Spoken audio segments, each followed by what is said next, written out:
Olá, isolados e isoladas. Nosso tema de hoje é linguagem e pensamento. Pessoal, quando a gente fala de linguagem, nós temos que fazer a sua relação com o pensamento, porque obviamente a linguagem ela acaba sendo a forma como expressamos nossos pensamentos.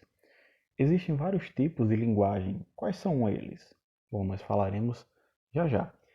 Quando nós falamos de linguagem também, nós temos que entender que existem vários tipos de repertório. O que são esses repertórios? E que palavras que compõem esses repertórios. Inclusive, quando nós falamos dessa relação repertório, linguagem e significação, nós temos que entender que existem palavras que, para nós, brasileiros, falantes do português Brasil, têm significações completamente diferentes do português de Portugal, algumas, muitas vezes, com significados cômicos. Mas falaremos disso hoje. Bom, o que é linguagem, afinal de contas?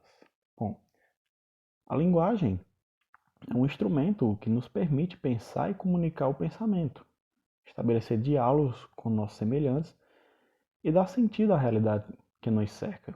Ou seja, quando nós pensamos em algo, nós só podemos fazer com que outras pessoas possam nos entender quando nós, através da linguagem, expressamos esse pensamento. Para que essa pessoa possa entender o que nós estamos a falar, ela também tem que ter posse daquela linguagem. Do contrário, não há uma comunicação clara. E quando nós nos referimos à linguagem, a primeira da qual nos lembramos é a linguagem verbal, tanto oral quanto a escrita, que é por meio dela que nomeamos objetos, nós formamos conceitos e articulamos nossos pensamentos sobre o mundo, seja ele de forma subjetiva, em relação a sentimentos e desejos, quer sobre o mundo objetivo exterior a nós. Bom, a linguagem verbal não é a primeira linguagem que aprendemos em nossa vida, nem a única que nós usamos para dar significado ao mundo. Desde bebês, conseguimos nos comunicar por meio do choro, né? De olhares, de gestos, de balbucios, que são compreendidos por todo mundo que cerca, que convive conosco.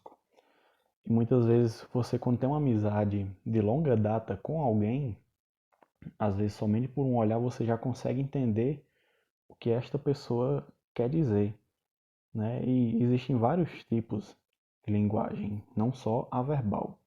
Só que antes da gente falar desses tipos, nós temos que também procurar compreender a estrutura que forma a linguagem.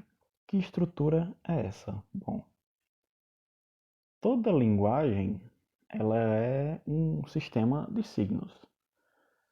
O signo, segundo a definição do filósofo Charles Sanders Peirce, é uma coisa que está no lugar de outra sobre algum aspecto. Em relação ao filósofo Charles Sanders Peirce, ele é o fundador do pragmatismo e da semiótica. E o pragmatismo é uma escola filosófica muito importante, que inclusive tem origem norte-americana, estadunidense, para ser mais preciso. Bom, o Charles Sanders Peirce, quando ele fala isso, ele dá o exemplo de que o choro de uma criança ela pode estar no lugar de uma vida de desconforto, né, de fome, de frio ou de dor, por exemplo. Ou pode estar no lugar simplesmente de uma frustração por não ter conseguido o que queria. Basta nós percebermos em algum momento da nossa vida, seja um exemplo pessoal, né, que você quantas vezes na sua fase da infância já chorou porque não conseguiu alguma coisa, né? E qual é essa diferença? Bom, o choro ele pode ter signo de várias significações, né? Para decifrá-lo de forma adequada, é necessário que nós tenhamos que saber o contexto que ele ocorre e, obviamente, ter familiaridade com a criança que assim se expressa. Os números e as palavras, eles também são signos. Por quê? Porque eles estão no lugar das quantidades reais de objetos ou do próprio objeto. Como assim? Bom, o homem, segundo o Peirce, ele só pensa por signos e por outros símbolos exteriores. Por quê? Quando eu digo há 4 assaltantes lá fora, eu estou me referindo à quantidade e a existência real de 4 pessoas, armadas ou não, que elas estão prestes a cometer um ato ilícito, né? Então, conforme o contexto, a afirmação ela pode funcionar como uma constatação de um fato que está realmente ocorrendo ou com um aviso, né? Que você pode dizer simplesmente que está acontecendo aquilo, ou você está dizendo aquilo para que a outra pessoa tome uma providência. Por exemplo, se você estiver na sua casa e alguém chega dizendo que está com um determinado cômodo pegando fogo, ele pode estar lhe avisando que aquilo ali está ocorrendo para que você saia, ou então ele está simplesmente constatando, né? O que eu duvido que a pessoa vá dizer simplesmente por dizer, de forma de simplesmente constatar aquilo ali, que obviamente você vai querer alertar o outro. Bom, existem vários tipos de signos. Quais são esses tipos? Bom, nós temos a representação, o ícone, o índice e o símbolo. Bom, se o signo está no lugar do objeto, ou seja, se o substituto ele é uma representação desse objeto. Um objeto ele pode ser representado de várias maneiras, dependendo da relação que existe entre ele e o signo. Por exemplo, um carro ele pode ser representado por uma fotografia, por um desenho, pela palavra carro, pelo som do motor acelerando, que isso é característico muito da educação infantil, quando há aquela relação de se estabelecer o significado de uma palavra, ligar a letra à palavra, enfim.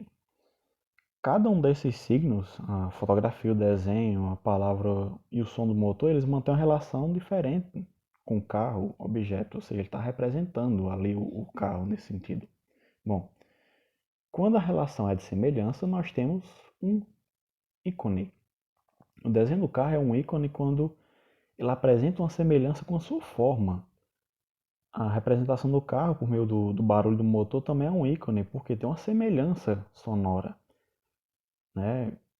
E qual a diferença da representação para o ícone? Bom, a representação ela tem uma forma mais precisa, enquanto o ícone é qualquer coisa semelhante, não precisa necessariamente ter uma semelhança para representar aquele objeto.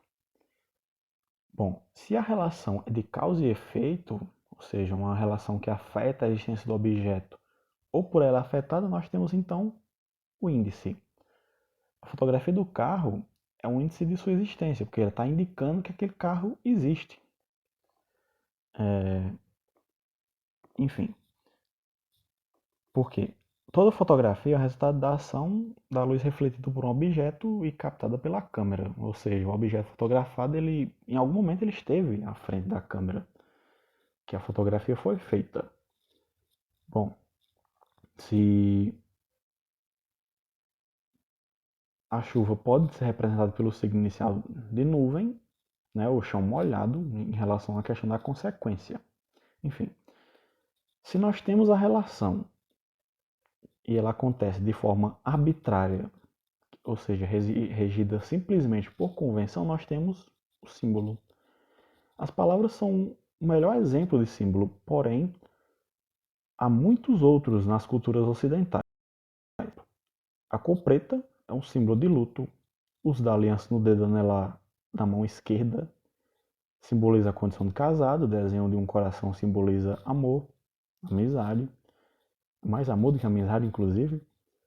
Esses signos eles são aceitos pela sociedade como uma representação dos objetos de luto, do casamento, sentimento de amor. E eles só se mantêm por convenção, pelo hábito ou pela tradição. A tradição ela tem uma força muito profunda, muito grande na nossa sociedade. Nós acabamos por seguir essas tradições, muitas vezes sem perceber que estamos seguindo e talvez a gente nem se questione o porquê de nós estarmos seguindo-as.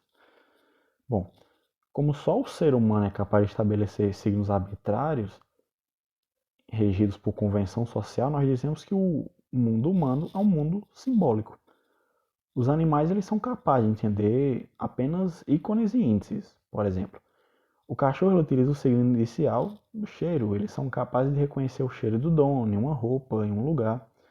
E o cheiro indica a presença do objeto que ele procura, que no caso é o dono. Ele reconhece ainda o tom de voz e as ações que indicam passeio, castigo, a hora de comer, quando você fala bem grosso com seu cachorro, que ele baixa as orelhas e murcha todinho, entre aspas, né?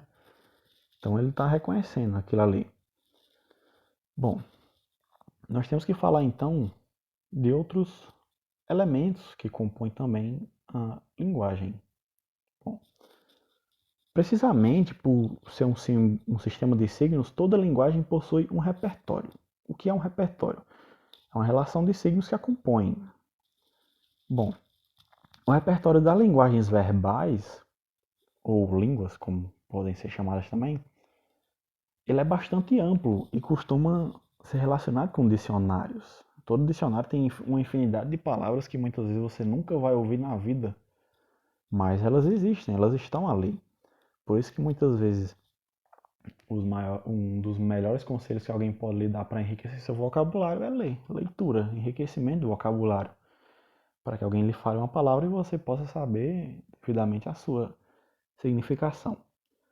Bom, a linguagem musical, tonal, para compor seu repertório, dentre os sons possíveis, ela seleciona alguns.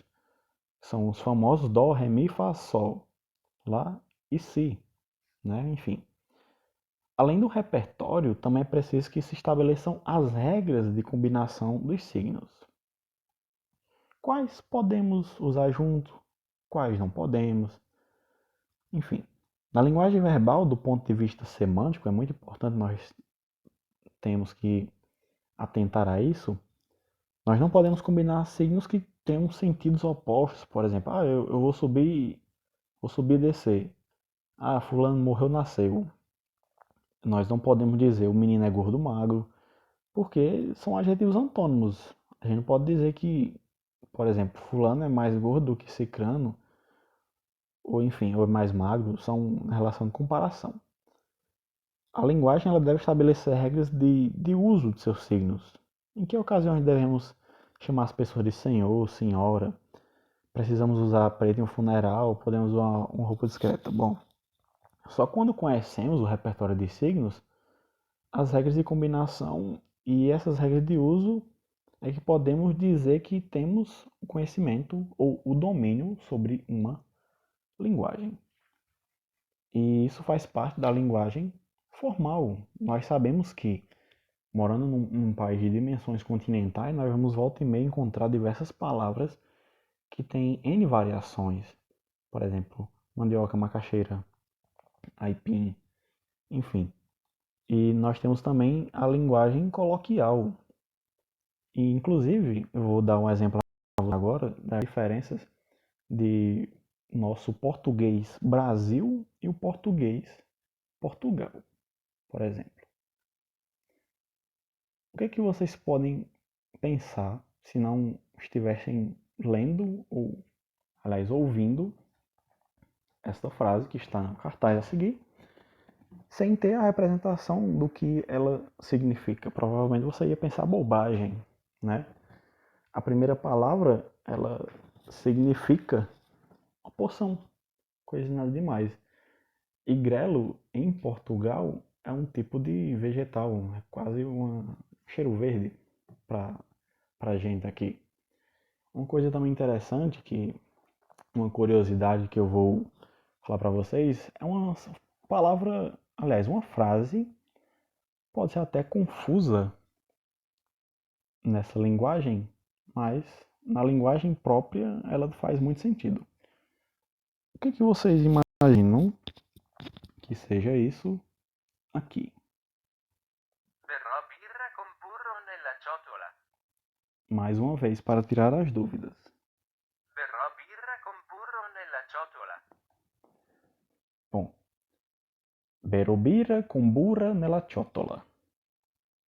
É uma palavra, aliás, é uma frase um tanto confusa, né? Até de gosto duvidoso, mas simplesmente é uma frase do italiano que significa eu vou beber cerveja com manteiga na tigela.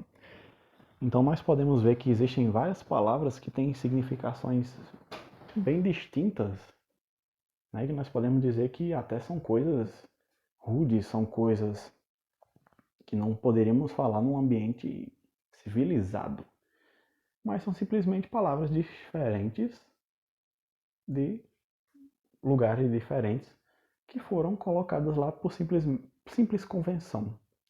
Por exemplo, quem foi que disse que cama se chamaria cama? E quando você não sabe o que é uma cama, obviamente você não pode estabelecer uma comunicação. É justamente isso que eu queria falar sobre essa diversidade de linguagens, dos tipos e principalmente dessas variações que ocorrem conforme o lugar. Uma curiosidade que eu vou lhes falar agora também é a seguinte: o goleiro de Portugal chama-se Rui Patrício. Bom, durante a Copa do Mundo de 2018, nas transmissões em russo, seu nome, primeiro nome, Rui, não era citado pelos narradores, porque Rui, em russo, é equivalente a um palavrão. Isso é uma curiosidade também. Bom, enfim. Então, nós ficamos por aqui. Agradeço a atenção de vocês. Tenham um bom dia, uma boa tarde ou uma boa noite. Até a próxima e que a força esteja com vocês.